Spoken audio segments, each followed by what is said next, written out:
You're born on a frozen expanse, nestled in a den your mother dug into a snowdrift. The first thing you feel is the chill through her warmth that keeps you from understanding just how cold the world can get. You're tiny, blind, and utterly dependent, with no clue that this icy wildness will one day be your domain. For now, life is simple: nursing, sleeping, and wiggling around like a helpless cub.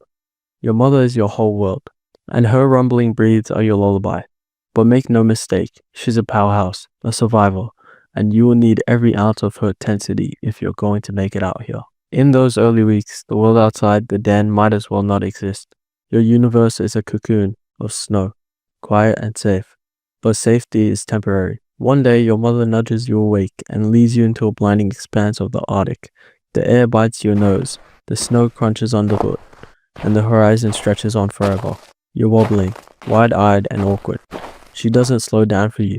This is a lesson and she expects you to keep up. The first challenge, walking. The second, staying warm. But the third, hunting. The real test. She starts small, showing you how to sniff out seal dens buried under the snow. When she pounces, it's the precision that seems impossible for her size. She crashes through the snow, pulling out her prey in one fluid motion. You watch, fascinated. But when it's your turn to try, you land face first in the drift. No seal, no dinner. Just a singing sense of failure. Your mother doesn't cuddle you.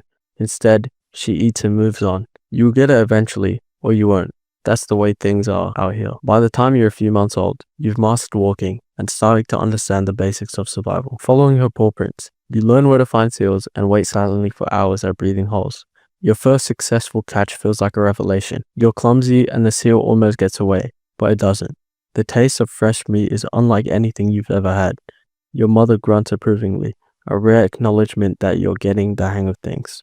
At a year old, you're growing fast. Your once fluffy coat thickening into a layer of weatherproof fur. You're bolder now, chasing after Arctic foxes or investigating cracks in the ice. But boldness has its price. One day you misjudge a patch of thin ice and plunge into the freezing water.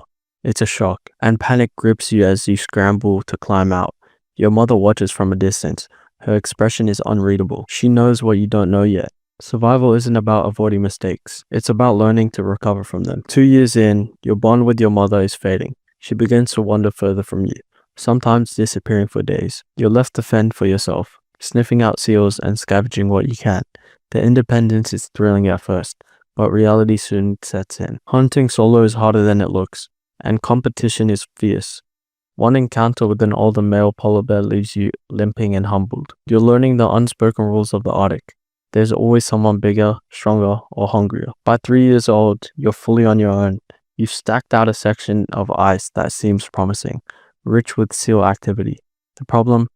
It's also rich with rivals. Defending your claim, standing for your ground, even when every instinct tells you to back down. A battle with a rival female leaves you battered, but victorious. You've earned your place here, and for now, it's enough. Life settles into a rhythm. You hunt, rest, and roam the ice, always searching for your next meal. Seasons pass, and you become a fixture in this frozen landscape. The seals you once struggled to catch are now a routine. Your strikes swift and efficient. You've grown into your strength, a towering force with a reputation to match. Even other predators, like Arctic fox or snowy owls, give you a wide berth. They know better than to tangle with you. As the years go by, the ice begins to thin. It's not something you understand, but the changes are undeniable.